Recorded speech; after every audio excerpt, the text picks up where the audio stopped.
Veamos algunas de las aplicaciones de estos postulados de la mecánica cuántica.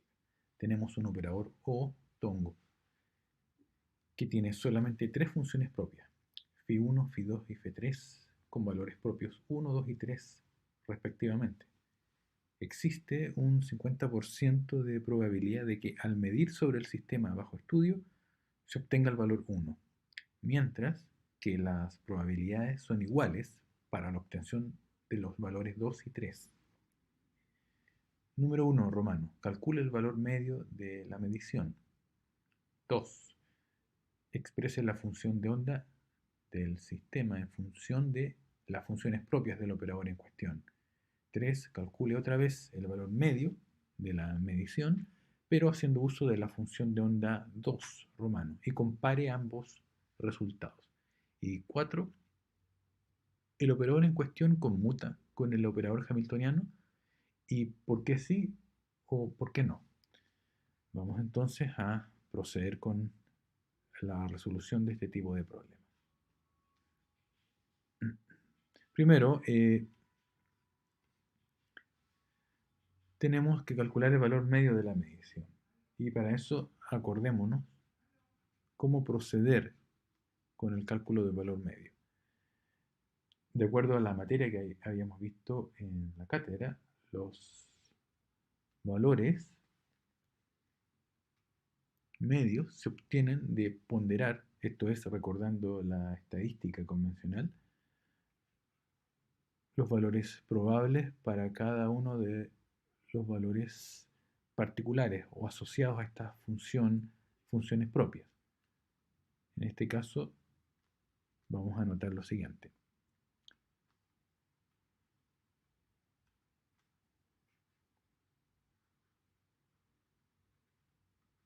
Este es el valor medio, entonces, de la propiedad que queremos medir. Recuerden que cuando uno calcula esta integral, esto es una integral. Todavía no lo estamos viendo de manera explícita, pero esta es la notación de valores medios que está conectado con el concepto de integración que hemos visto anteriormente. Esto va a ser igual entonces a los valores propios ponderados por las probabilidades que se mencionan en el problema. Como son tres valores propios, porque hay tres funciones propias de ese operador, entonces esta sumatoria corresponderá a la probabilidad 1, es decir, la probabilidad de que aparezca el valor 1, ponderado por el valor propio 1, más la probabilidad que aparezca en la medida el valor 2, ponderado por el valor 2, y la probabilidad de que aparezca el valor 3. La probabilidad de que aparezca el valor 1 es de un 50%, es decir, un medio. La probabilidad de que aparezca el valor 2 y el 3 son iguales entre sí. La única posibilidad es que cada una valga un 25%, ya que hemos usado un 50%, el 50% restante corresponderá a un cuarto y un cuarto para cada valor propio restante respectivamente. Y ahora simplemente reemplazamos por los valores propios que nos mencionan, en este caso 1, 2 y 3. Un medio más un cuarto de 2 más un cuarto de 3. Tendremos entonces un medio más 3 cuartos. Es decir, tendremos un entero más 3 cuartos. Esto serían 7 cuartos. Lo que es igual a decir 1,75. Las unidades en este momento no nos interesa, puede ser una propiedad de energía u otra, pero sí hemos determinado el valor numérico usando el concepto clásico de probabilidad. Es decir, en la mecánica cuántica se apela al concepto estadístico de valor medio tal como lo conocemos. Y si nos dan las probabilidades de aparición de cada uno de estos valores propios, entonces estamos en condiciones de calcular el valor medio asociado a ese operador. Ahora en la pregunta 2 nos piden expresar la función de onda del sistema en función de las funciones propias del operador en cuestión. Como tenemos tres funciones propias, entonces la función de onda del sistema tendrá que ser igual a la combinación lineal de las funciones propias. Esto es igual a un coeficiente C sub i por la función phi sub i.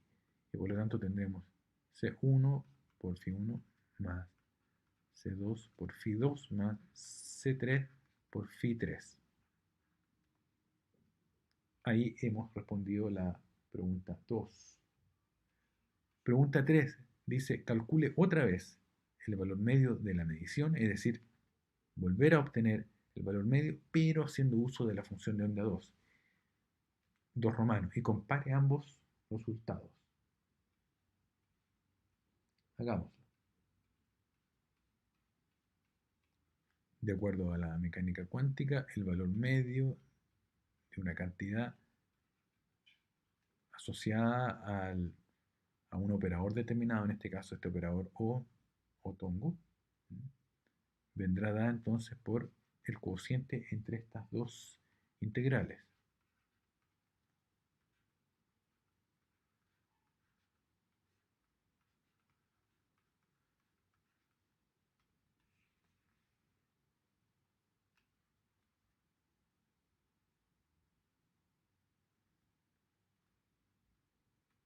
Nótese que ni siquiera he definido una variable independiente para cada función.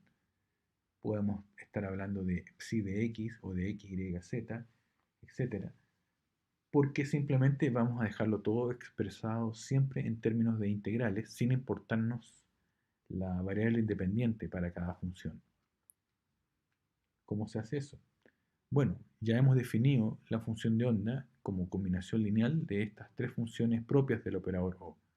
Por lo tanto, lo que tenemos que hacer ahora es simplemente aplicar el concepto de valor propio. ¿Cómo lo hacemos? Dentro de la integral del numerador, debemos aplicar entonces el operador tal como indica la integral del numerador. Sabemos que esa función es una combinación lineal de las funciones propias del operador O.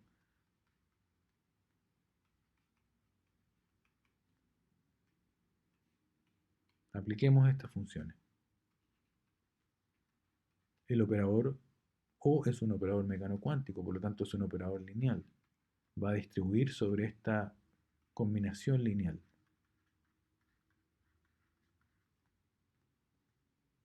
Por lo tanto, tendremos en el numerador C1 por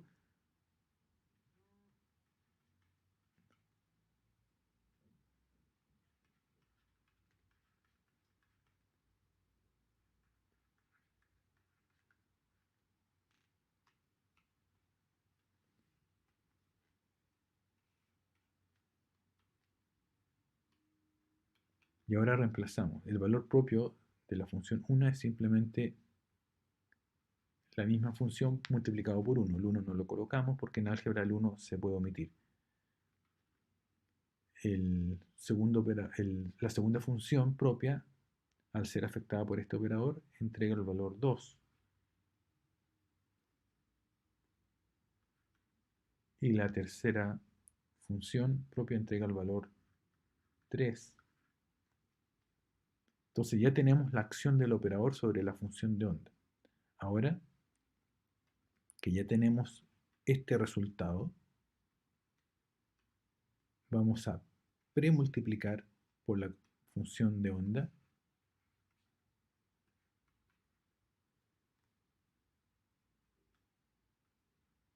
premultiplicar, bueno, premultiplicar significa multiplicar a la izquierda todo esto por el conjugado de la función de onda y luego integrar.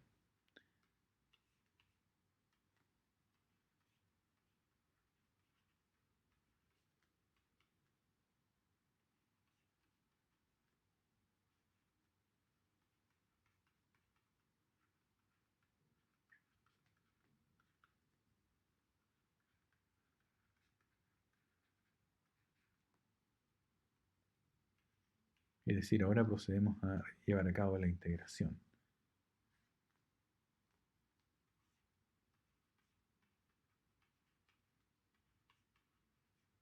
El elemento de volumen, como no hemos definido la variable independiente, lo podemos escribir de una manera genérica. De tau puede ser de x, de r, de x, de y, de z, etc. Y escribimos la función de onda conjugada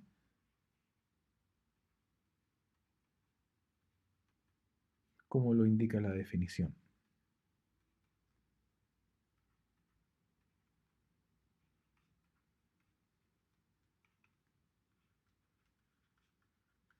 Es decir, todos los términos de los cuales depende esa función o de los cuales se construye, a partir de los cuales se construye, también serán conjugados. Y a la derecha, el resultado de la operación de resultante de haber aplicado el operador o sobre la función de onda. Es decir,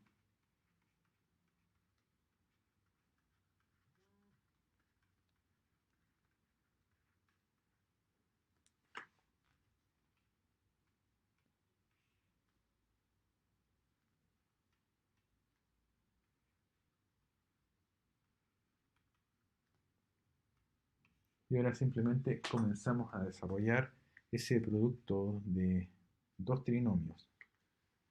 Es un poco laboriosa la operación, pero es necesario hacerla para poder entender cómo operar en estos casos.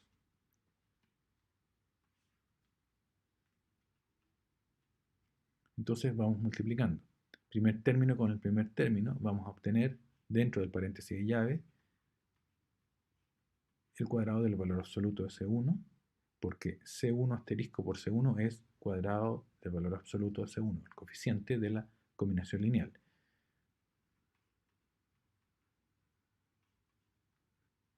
Y bueno, también podemos escribir el valor absoluto, el cuadrado del valor absoluto de las funciones propias. No es necesario dejar explícitamente el producto entre las funciones conjugadas y las originales. Luego C1 asterisco por Φ1 asterisco por 2C2 Φ2.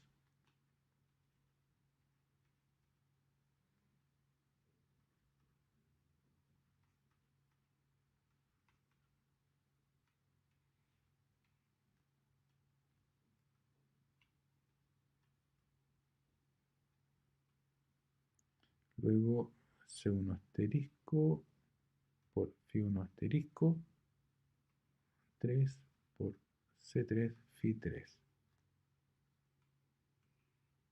Más, ahora sigamos desarrollando. Viene ahora los términos donde se multiplican C2 asterisco por Φ2 asterisco. ¿Ya? C2 asterisco por Φ2 asterisco por C1 Φ1. Bien, ahora C2 asterisco por Φ2 asterisco por 2C2 Φ2. Eso se puede escribir de una manera más compacta porque los subíndices son iguales.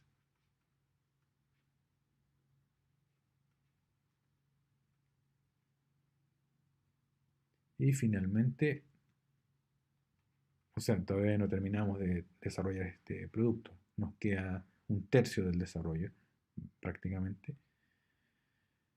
Tendríamos C2 asterisco, Φ2 asterisco por C3 Φ3. Y luego la multiplicación de C3 asterisco Φ3 asterisco por C1 Φ1 más 2 C3 asterisco Φ3 asterisco C2 Φ2. Y finalmente, ahora sí, 3 cuadrado del valor absoluto de C3 por cuadrado del valor absoluto de Φ3. Y cerramos el paréntesis y llave. Y ahí podemos apreciar el desarrollo de esta integral que está en el numerador. Bien.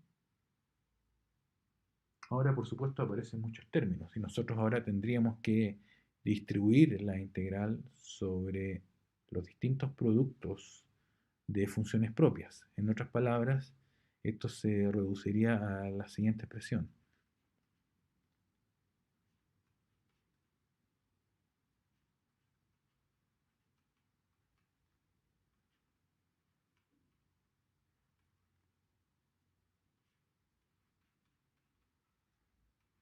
Como ya se están dando cuenta, aparecen integrales que involucran a las funciones propias. No es necesario escribir todo esto. ¿Por qué? Porque las funciones propias de un mismo operador hermítico son ortogonales. Por lo tanto, los términos cruzados se van a anular en este desarrollo. Es decir, vamos a observar lo siguiente. Solamente los términos de igual subíndice van a sobrevivir y los términos de índices cruzados se anulan por tratarse de funciones ortogonales. Por lo tanto, el desarrollo va a quedar de la siguiente manera.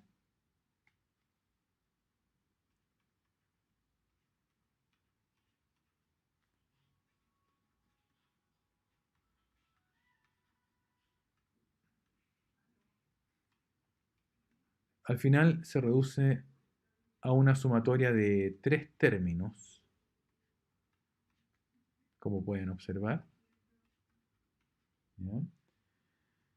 Y por lo tanto, como las funciones, estas son funciones propias que estamos considerando normalizadas, ya las estamos considerando como funciones normalizadas, estas integrales que aparecen aquí valen todas 1, 1 y 1.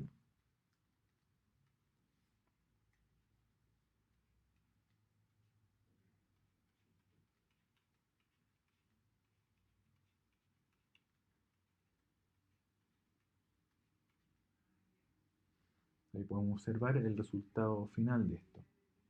Eh,